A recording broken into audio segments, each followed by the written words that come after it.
Welcome back into another episode of Coffee and Chel, the video series where I go through the prior videos, questions, and comments and help you with your hot line of decisions. On today's episode, it has been a few days. I'm back from DC.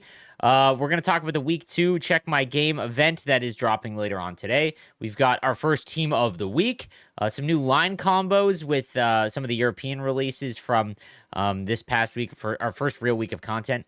We've got some new objectives and then cup chase rewards finally to round things out, and then we'll get in your comments. So let's start first with Week 2 Check My Game. So this has kind of been heavily anticipated since they accidentally leaked who the Master Set players were. Pasternak has been a super big hot topic and will be on almost everyone's team that is trying to make a competitive team for online play, simply because he can pair so well, get a +2 overall with Sakic and Naslin, two cards that are very good, two of the best that can be made.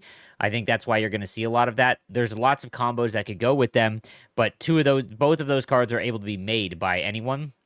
Obviously, they're expensive and you got to use alumni, but still, you don't have to hope to pull something or save up coins to get a very rare card, right? So we've also got some other drops. Carlson's going to be a popular one. You can pair him with, I believe, Lidstrom for a +2 overall. So Carlson, I think, will be a pretty popular one, just to, because he's very quick. Austin Matthews card, we have to wait and see what his attributes look like. There was what we saw in the leak, but I don't think those attributes were finalized because his card just did not look good at all. So I think we'll see some fixes there. And then you've got Olmark and Sergachev, just not like super sought after currently. But nonetheless, we'll wait and see there. So we've also had our first team of the week. So team of the week, because there's no NHL season going on, they did like young players, but it wasn't really just like young like rookies or interesting players. It was literally just like guys that kind of fit some line combinations, and then Slavkovsky. I want to get this across. You should try as hard as possible to get as many team of the week items in your collection. Don't make Slavkovsky unless you are a diehard Canadiens fan. Slavkovsky's a very good card, but it is very valuable if you can get a full lineup of team of the week items. Now, early on, that's very difficult to do. In like 2 months, you're going to be able to buy a full team of the week items for very cheap, for the bare minimum. And I didn't realize this until far later into the game, but the team of the week objectives look to be exactly the same as they were in prior years. So essentially, you do a few objectives with them, and you'll get a base card of that team of the week drop. So an 82 overall, a free 82 overall team of the week, guys. Regardless if you don't want to make a team of the week item that's 85 overall, you can throw that into the master set player items or pretty much any other set, because right now 82s are like what's used for the events. They're what's used for captain cards.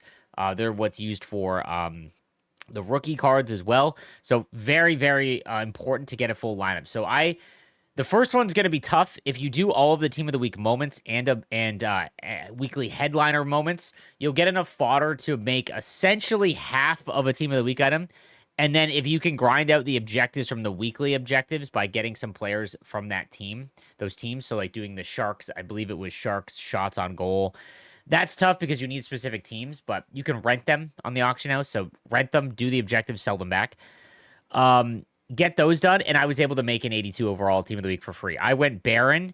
Defensemen are usually pretty key because if they require hits or stick checks and shots, you can easily do it. The goals is tough, and the goals one you'll have to do if you pick with the defenseman might be a little tough. But Baron's also very good because it can be paired with Coffee, the popular option.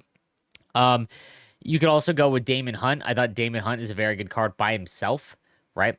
But I was able to do the objectives, got another 82, and now I have 282 overalls. Why is that important is if we go into next week, right? Now I've already got 282 overalls to finish off the objectives faster.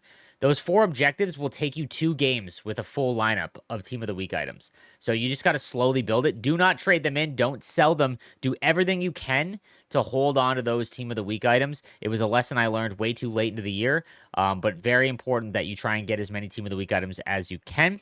I wouldn't buy them on the auction house. I would sell them if you got them tradable. I would sell them because you could almost always make them cheaper than what it costs to buy them. Okay, next up, new line combos. So we got some new content, the 2 European lines. Love the idea of that drop. So not only did we get new content, but they also made it way more interesting because they gave us a new line combination for the entire Euro line, like getting a full lineup of Lulea. I like that. a huge issue here. They're all 85 overall, which is the same overall as McDavid. And that really doesn't matter. They've shown that that doesn't matter. The prior content team, they did everything they could to protect McDavid being the highest overall and the best card in the game because he's the best hockey player in the world. And they worked backwards from that. This content team doesn't really care about that and keeping that intact. They're trying to make as much. They're all great cards, like in terms of HUT. They're trying to make the cards the best, regardless of, the realism. That being said, you can't make them. You can't make them, and you can't really buy them because no one's pulling them. 85 overalls are very hard to pull, so you just don't see them. They're like 150,000 coins. And what I think this should do, this would be a great time for them to add a account bound set for content. So I think it would be a great idea to at least allow us a shot at making them. So if you're going to release cards that like an entire line of 85 overalls, allow us to make an account bound set where, I mean, I'd love it to be untradeable, but obviously the value there is pretty tough because 85s are the best cards in the game essentially. But I would love it if at least you could do an account bound set and then at least be able to use the cards, especially if you're a European fan. If you're a fan of those teams, like there's just no getting them. It's crazy. Objectives. Yeah, you could make it a choice pack. Yeah, you could make it a choice pack of BND if you want. I think that might be a little cheesy. It would have to be expensive. If it was a choice pack, you'd have to make it expensive, even if it is account bound, because those 85s are legitimately some of the best cards in the game. Cup chase new objectives. Let's talk about new objectives.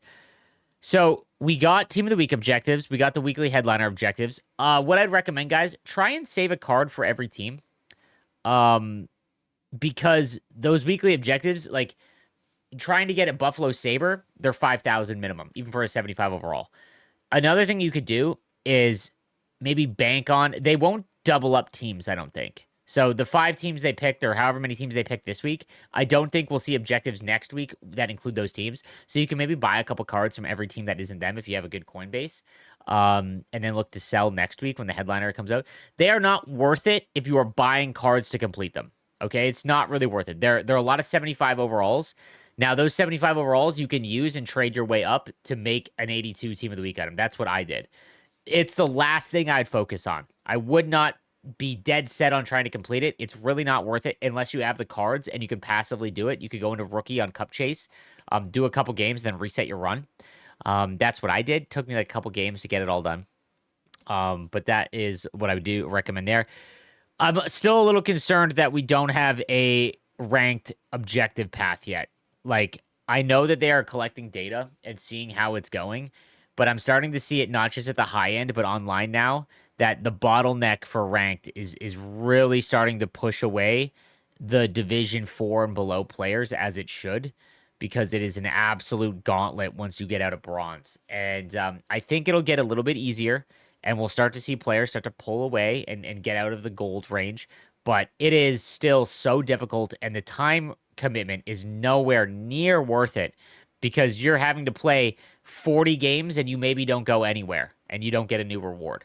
Okay, so now for someone who plays the game casually after work, that's just not valuable at all. Like, it's actually brutal because unless you love playing the game, which should be the number one thing, right? Then it's whatever.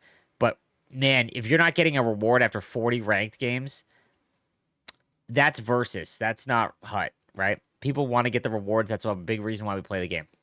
So them not putting an objective path yet, if they don't have an objective path in the next week for ranked, which I do not think is a good fix, by the way. I do not think this is a good fix where they go back and just add the 30 total wins for the week, because I think that what you'll end up happening is the guys that aren't good, like good enough to compete with the better players, they will say screw the ranked rewards and just de-rank again and play against the lower skilled players, which defeats the purpose. So, it's still going to take a lot. I don't think, but I think that's got to happen.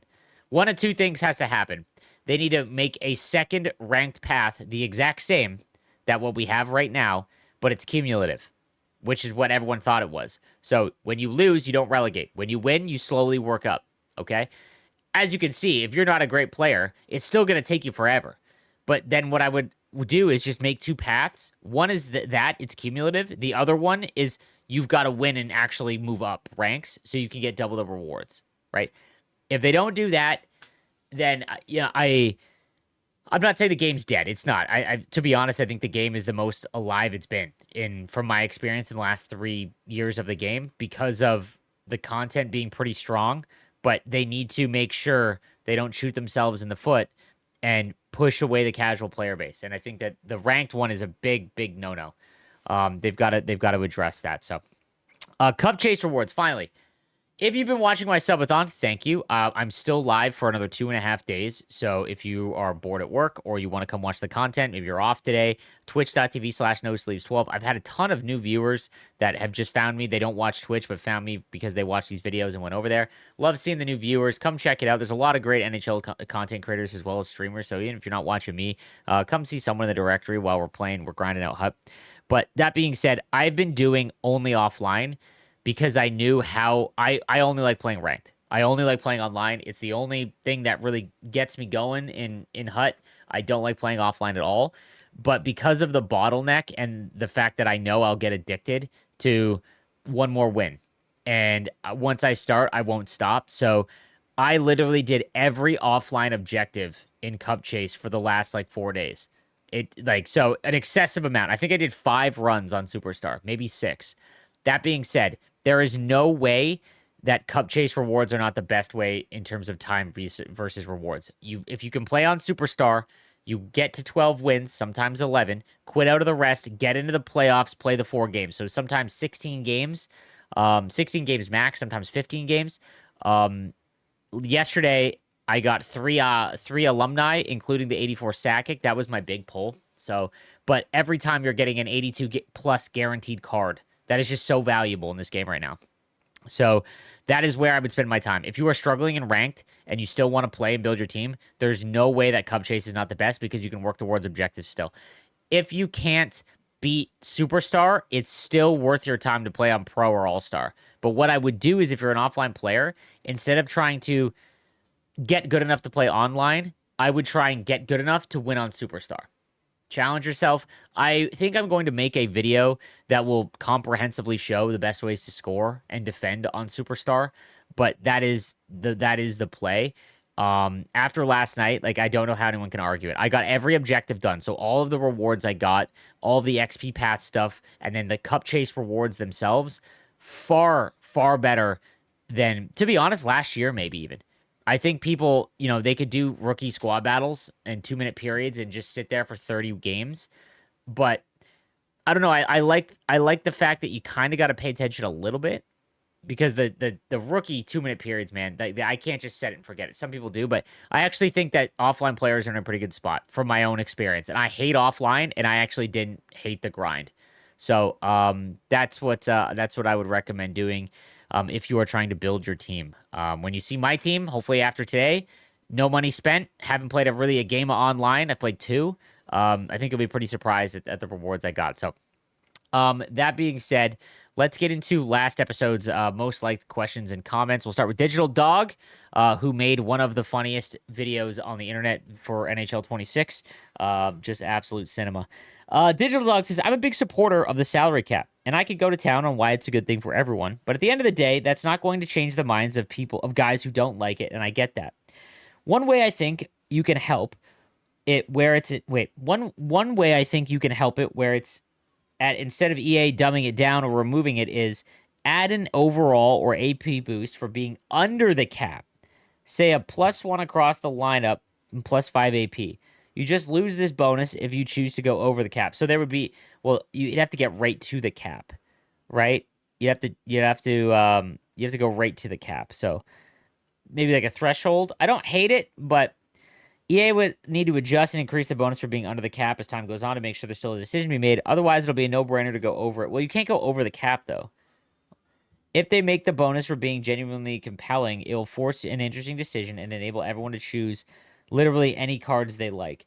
I do like there being some sort of bonus for being under the cap. I really do like that. I think that is very, very interesting. So we'll have to wait and see. But I do like that. So Everyone should have an option of +2 overall when using a full line of the favorite team that they have us select. I said this the first time I saw the AP system and understood, because I think that everyone thought this is how it would work. I said that every season there should be specific line combo. I've grown to like the specific line combos because it makes content drops very interesting. Okay, but obviously what's happening, Pasternak, for example, everyone that plays the game and is hardcore about online play will have Pasta, Sakic, Naslin. It's 3 cards you can make. It's 3 of the best cards in the game. They get a +2 overall. Very simple, right? Same thing with Ronick, Solani, insert random Blackhawk, right? So there is a downfall to it, but I also love the thought process of it. For example, I love the fact that I could build a 4th line of 3 Canadians as well as a Canuck, Seattle Kraken, and a Shark and get +8 AP. It's very interesting to me because my 4th line would be an afterthought, right? So I love that. But I also said that every season should have all 32 teams having one line combination of pairing those players together. One line combination for every team. That is how it should be every season. Blanket. That should be in every single one. Maybe we'll get there, but I think that is 100% something. I brought that up immediately. That was one of my first thoughts. Although the chemistry system is very cool, I feel like people still use relevant meta cards such as Sakic, Naslin, Solani, etc. to fill chemistry. I think EA should implement a type of card that shows 2 or more teams that a player played for, and have it go through the whole timeline of NHL 26. For example, Patrick Waugh could have an Avs Canadians card that could work for both types of chemistry. After enough of these cards are released, your team isn't so dependent on just a few cards. I don't disagree. And the one thing I will say, though, is regardless if there was chemistries for every team, you would still see the meta-relevant cards. We live in the information era. People want to know what the fastest, best way to get the best lineup is. In all sports games, that's never going to change no matter what. But I will say that there is more options than there was, right? Like you will see a lot of the same lines, but that is no different than what we had in prior years. It's just now you have a goal to acquire, right? But I think that that is something that's always going to be, man. People want the meta build, and I understand why, right? Like, you want to know the path of least resistance because you don't have a lot of time to research all of that. That's why I have a channel. And so there's no fix to that. There is no fix to, other than a full chemistry system where, like, a full team build, which I think would be amazing, but I just don't know if we'll get that. I'm currently stuck in Silver 2. I win 2, then lose 2, then repeat. 34 likes. Seeing stuff like this, guys, is what makes me think that we have an actual issue. I think a lot of the time what happens is we overreact. The loud minority overreacts in video games. And I really try to keep the casual player that does not speak on YouTube, Twitch, Reddit in mind because they make up the majority of the player base. I'm starting to see across like every platform, whether it's Reddit, forums, whatever, that people getting hard stuck in silver. It's fun. It's fun because it's challenging. Whether you want to admit it or not, if you're still playing video, if you're still going into the games and you're getting discouraged, but you're still locked in, that means it's engaging. The problem is that when it gets so difficult, people give up. Just like when it's too easy, people give up. They get bored, right? And we're teetering on that line where people are hard stuck. Now, here's what I think might happen. We still haven't seen a Hut Champs run. So if Hut Champs operates like it did last year or the last few years, where it goes Wednesday to Sunday, all of the top-end players will go play Hut Champs. And a lot of the silver players that are actually supposed to be in gold or platinum that are stuck there should be able to go to Hut Champs. I think during Hut Champs, you'll be able to rank up a little bit. But we'll see. I'm fully aware that they need to do something in terms of ranked rewards, because if they leave it like this for 70 days, it's a lot like the first XP path last year, where the XP path was a great idea, but the rewards were so bad and it was so long that it pushed all the casual players away. And I think that you're going to push the casual online player away, because that's just what's going to happen. And like, you're seeing a ton of this. Like, this is you listen to the noise in the comments section on things like this. The chores are already giving me burnout. It's really hard to find motivation and to play ranked without rewards or grind 15 to 20 offline games for a few packs, especially when I could just hop on Borderlands 4. I feel like rewarded and relaxed at the same time. 100%. If you are so over playing offline and ranked is just too difficult, play a different game, man. I'm with you. Go try out Borderlands. I'm with you. I'm a pure online player, and I've actually enjoyed Cup Chase because I know that I'm working towards my team. Because of the chemistry system, I have specific cards that I'm working towards, and it felt rewarding enough to grind through it. But I don't blame you. If you are not having fun playing the video game, guys, you got to break the addiction. Try another game for a little while. And so one of the first comments is give it a break and then come back closer to hockey season. That's a great idea. Great idea. I also think the fantasy event is coming up, which is obviously one of the best. So that'll be interesting, and that could be, a reason to grind and not make it feel so monotonous. But I also want to point out for the people that say they should increase Cup Chase rewards. I'm all for giving out more rewards, but you have to understand the more they give out, the less value the cards you pull have. Okay? If they come out with objectives again that give you 100,000 coins that anyone can earn fairly easy, every card goes up 5 to 10%, 10 times what it was. Like, it's just, that's what happens. That's why you're seeing MSPs for 30,000 coins, right? Even the most expensive cards would hit 500,000 at this point last year when you would get coins. The highest, most expensive card is McDavid. He's around 300K, right? So rewards isn't a blanket fix, but it's definitely a big part of Ultimate Team. And I understand that there's a lot of people out there that literally their 90% of their fun is just ripping packs. I also think that that's a dangerous thing. It means that you're more prone to gambling, and that's what's really happening if that is your main driver to play the game. So you gotta be careful with that.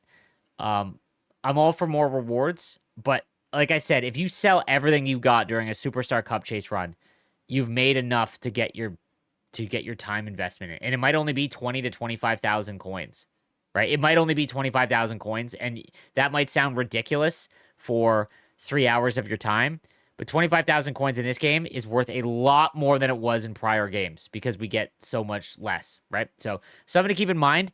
It's not a perfect system.